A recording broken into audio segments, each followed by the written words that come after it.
日本では日本中から木を集めて家を建てるの。輸入材は使わないの。はい、ですね、日本ではですね、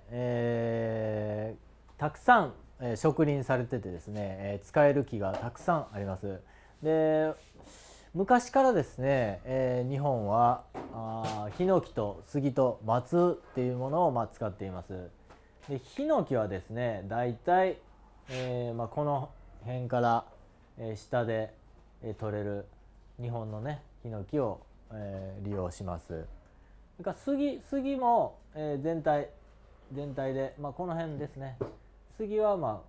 ここまでいけますね。これ杉ヒノキね、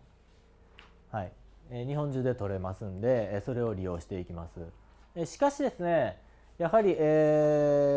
急な山に、非常にね険しい山に、植林されてですね、非常に、使いにくいという現状がありますんで、実際にはですね、カナダね、カナダとか、アメリカの北部ですねで取れる、材料を日本へ輸入してですね、使っている。それが現状になります。日本の、緯度よりも少し高いところに、生息しているんですけれどもですね、非常に、日本で使うにあたって似たような性質を持っているということで、輸入されています。しかしですね、それは、表に見せる木ではなく、中で隠してしまうね、最終的には見えないという材料のように、